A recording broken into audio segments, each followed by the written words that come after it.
And we are live. You can catch us on YouTube, Twitch, Facebook, and that's it. YouTube, Twitch, and Facebook.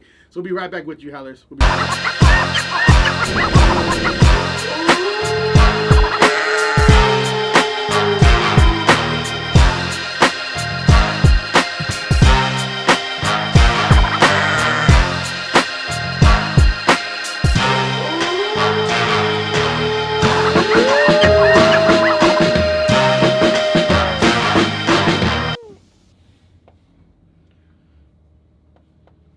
Howls of a Baaz. I'm Ronnie Adams. And I'm Jacob Casas, and this episode is called The Mighty One. Don't forget to like and subscribe. We have a very special guest, a friend of mine as well, an old training partner, the two-time former K1 champ. Go ahead and introduce yourself. I'll let you go ahead and say who you are.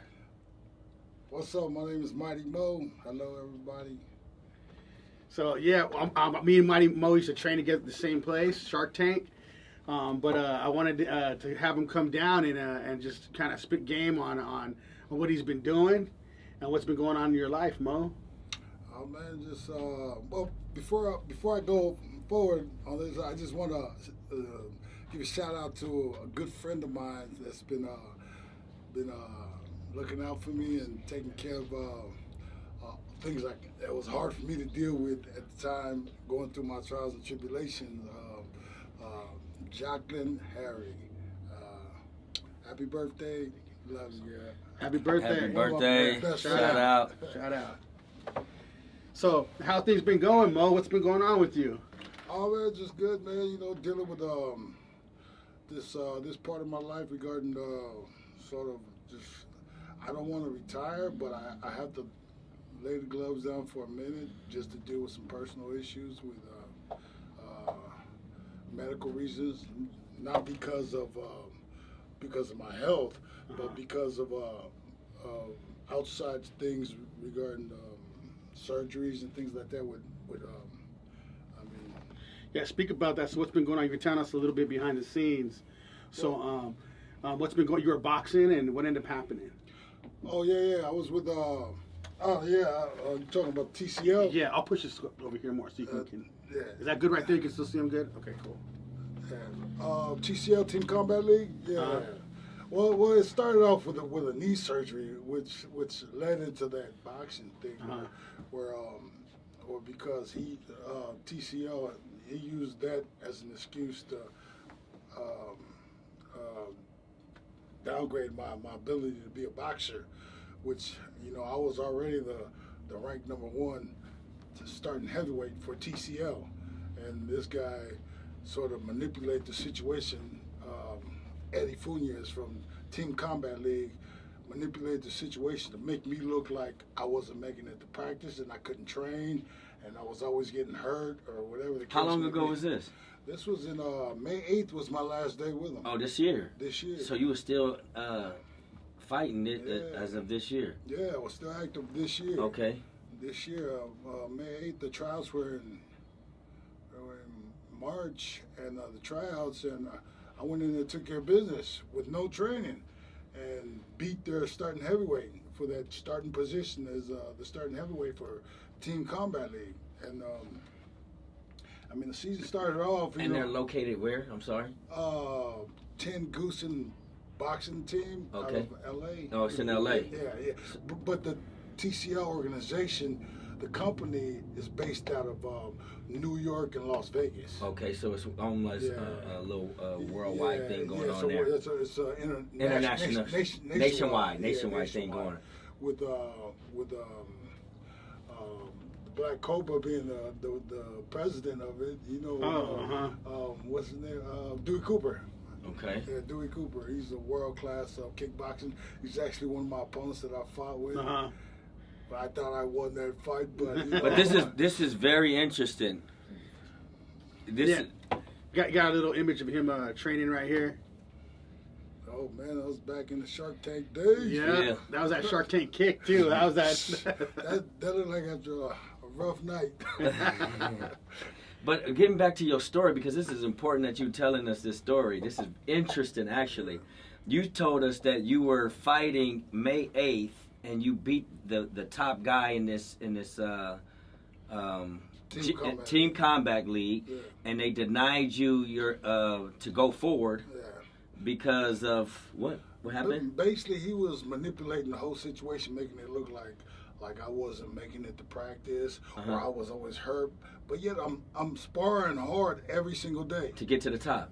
No, I'm already at the top. Okay. I'm the starting heavyweight for the team for 10 Goose and boxing team. Okay. And this is an organization. Team Combat League is an organization. They got like 12 teams, 10 other teams, and 10 Goose, LA 10 Goose is the LA team. Mm-hmm.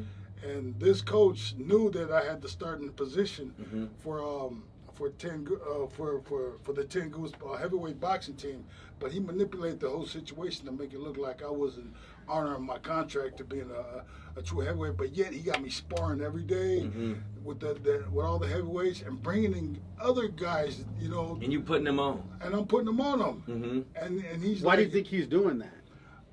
well, you know, I feel I feel discriminated in that, you know, in that case where he sort of threw me on the bus for no reason. You know, I didn't, first time ever meeting him was there. You know, so I you know, why would you hate on somebody that's doing what he does? I mean, you guys know just as well as I do. You know, Yeah. I've been doing this my whole life. Yeah. And for him to say that I wasn't doing what I was doing. You think he has something? So that because their starting heavyweight was their heavyweight, And you beat him. and I beat him to be their starting heavyweight. Mm. And you know the CEO, the guy that owns the whole gym was there. And there's no contracts in any of this. Oh, there's a contract and everything. Okay. Yeah, I got details on all that. Good. Being pressed on it, and actually, you know, I'm sure you heard from my lawyer, Mm-hmm. and they're hearing from it, Mm-hmm. and they're getting dealt with right now. So we're just waiting. They haven't responded. So. And I know how you feel because you, like you said, you know, you got to make your money. Also, and they stopping and they're stopping you from, you know, feeding your family.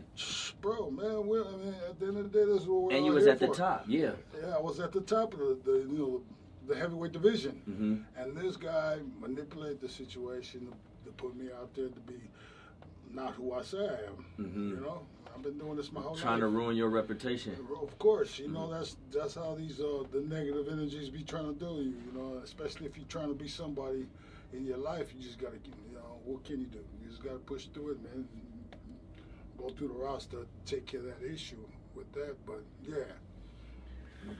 So I kind of want to get into some stuff too, Mo. Like I wanted to kind of Howls over Baaz, right? Howls over Baaz.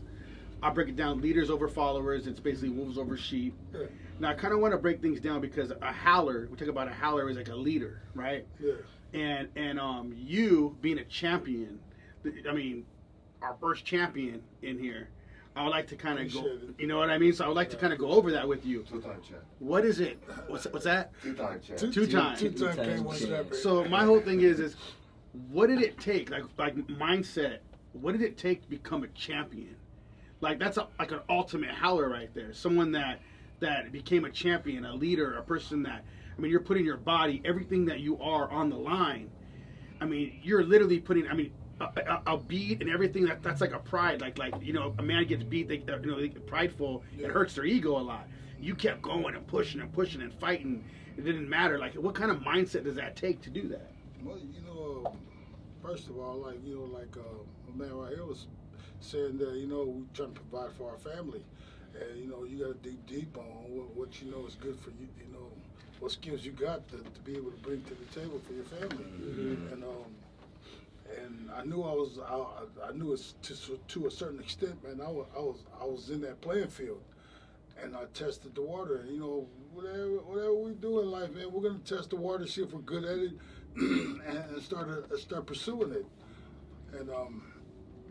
And I pursued it step by step, and I learned from my mistakes. You know, well, we all make mistakes. Ain't none of us walking around there like we perfect. But you know, as a learning process for us, you know, I learned, and for me to be able to achieve my goals, and especially against the great fighters, Yeah. in that atmosphere. We were talking earlier is Rainbow Jaski. He was my favorite fighter when I was younger, right? Mm-hmm. And I started training with Mo when I was like 19, and I got to, and then I found out Mo was gonna be fighting him. I was like, what the heck? No way! I'm all tripping out, And I was worried because I'm like, of course I'm going to Shark Tank. We're on the same squad, and I'm like, but I was nervous. That's why you live. I was like, Live. And then over there and both beat him. I was like, Tell us a little bit about this fight right here. Yeah, where was this at? Where was this located? That was at the MGM. Uh-huh. MGM. I was there at that fight. MGM Las Vegas Grand. That was right after the K1 finals, Mm-hmm. and I got kicked in the head by Calcula, Calcula Kenorsi, and What was stronger on you, your legs or your hands? Oh, my hands. Your hands were stronger. But if I worked on my legs were strong too as well. But I just like the feeling of punching somebody and knocking them out. Right. Hey, you know what? I remember being at him and watching Eddie because he was known for his flying knees. Yeah. I remember Eddie having everybody throwing knees at you and you just having to block them. Yeah. I remember watching that because I was new to the gym at this time. I wasn't like brand new, but I was pretty still fresh, like a year maybe in. And I remember being there watching you having to just constantly going after these knees. He just kept his knees being thrown at you the whole time. Eddie was smart. Yeah. Eddie was smart. He knew I picked up, adapted real quick, and he seen how what I needed and anything that I put together. But I can tell you, I was shitting bricks, man, fighting him because I mean, I'm not a veteran in kickboxing, but I know his reputation right. too. Yeah. He's a beast. Yeah, he is a beast. But like I was saying before, I learned, I took a lot of punishment in the ring, man, and learned a lot and adapted to the situations outside. And what's crazy too is a lot of people like just working in what I do, living life, man. Like being I was a diesel technician for a while, being in the field. Yeah. And a lot of people used to tell me this. I never even told you this. So a lot of people would tell me, "Oh yeah, give him that Mighty Mo, right?" Yeah. They called the Mighty Mo the overhand right. I go, you know who Mighty Mo is? He's all, "What do you mean? No, the overhand right." And I'm like, "But you know where it came from?" I was like, "There's literally a guy." They're like, "No way!" I show them on videos. They're like, "Oh man, I've heard that like forever." Mighty Mo, overhand right. So it was like for a long time, dude. Yeah, it's crazy. Because nobody ever threw that punch in the fight world, man. Nobody thought that was an effective punch. Yeah, Mo was laying fools out with that punch. It was crazy about it. I just started seeing more boxers throw that punch. And level fools with it. They go right here, like that knee. He's like nothing. Boom. I was watching. He was blocking that knee. That was crazy. I remember you trained hard for that right there. Yeah, I remember Jamie Fletcher. What's up, Jamie? He used to throw that relentless to me. Yeah, remember? I was training at another school for a while, years later, and no one could get me with those damn knees because I was always being trained to block those knees. You know what I mean? Yeah. Let me ask you something.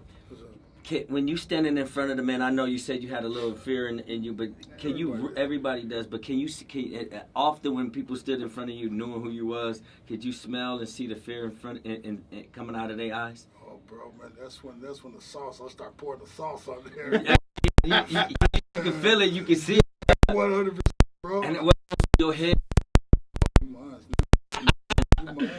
You should see the way his opponent. Like you don't talk to him, you just let him know I'm do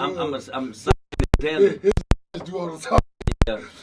And I was like, oh, I see you. Come here. Come get it. So you wasn't a talker. You let them know through your eyes that you coming. Well, the more they talk, the more I like a good example was Jan Norte the Giant. It's on there where he was mocking me, going like this, whatever, and I said okay. And then right after that session, I knocked him out. Right after he started taunting. Yeah, Jan Norte the Giant. Y'all heard that? Go see that. So Tanner got his ass whooped. It's on there, yeah. But with him, I felt he was intimidated by me too as well. Mm-hmm. You can feel it. Yeah, 100%. Tell us about that time that you ran into Mike Tyson. I think the audience was here. That was right after I fought Carter Williams, and I beat Carter Williams. And at the time, there was talks about trying to get him to sign the fight for K1. And they was offering like $2 or $3 million. He was like, nope, I ain't fighting $3 million if they're gonna kick me. I'll fight K1 if no kicking. Yeah. So that makes sense. But eventually, so he came to watch that fight in Vegas, right? Mm-hmm. And I'm walking, that's when I was always celebrating after my wins. I'll go drinking, and all of a sudden I'm walking through the Bellagio, and I see Mike, man, standing right there in the middle of the walkways in between all the casinos, like right in the center of the casino. And I'm like, Mike! And Mike, he goes, and I'm like, what's up, Mike? And, I'm a big fan of Mike, man, since I was back in the day. Shout out to Mike Tyson. Mike Shout out to Big Mike. Type in Mike Tyson. Hey, respect. Yeah. But I'm going to tell my story. 100. So when I walked up to Mike, I said, Mike, what's up? I was giving him a little tipsy. I said, damn, man, thanks for coming watching my fight, man. And he was like this. And I stuck my hand down, and he was like, that was a good fight. Like, he was like, damn, it was an Animal. Yeah. And I was like, man, thanks for coming watch my fight, man. Man, gotta take a picture of me and Mike. I was like, that was a good win for you, man. That was a good win. He like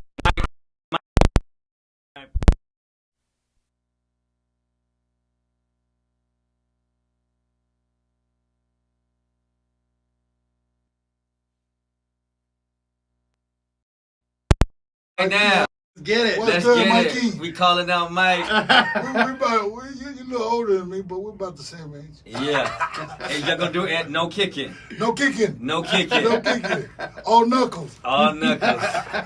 So you ain't afraid of anybody. Right. You still in the gym? You work out, you hit the gym? 100%, bro. Okay. 100%. I'm in there. I want to get a session with you in. Dope, man. I got you. Yeah, appreciate Let it. me know, man. Just tell you got my number, man.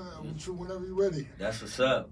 I mean, I'm up there, Huntington Beach, man. But Okay. Yeah, we slide out to 100 Beach. I can slide out here. It doesn't matter. You can come out there. You know what I mean? It's all good, bro. Definitely. Wow. A quick question. So, is there any when you was boxing, you fighting champions on here? Yeah. You ain't just fighting regular people, and everybody can't say they are the champion or been a champion on that type of level. So, and you told me there's a lot of fear and and that's with everything we do. Do you have any flashbacks at night? Do you go through any trauma? Because you at war. Bro, This is I watched the video. I'm watched the video of you fighting. You was busted up. He was busted up. Y'all was split. You knocked him out. And you knocked him out at the end. And I was like, that. And you talking about going to war for the United States of America. You went to war for your own life when I was watching. Y'all could have killed each other in that ring. 100%. Y'all split up. Meat coming off of y'all face. Yeah.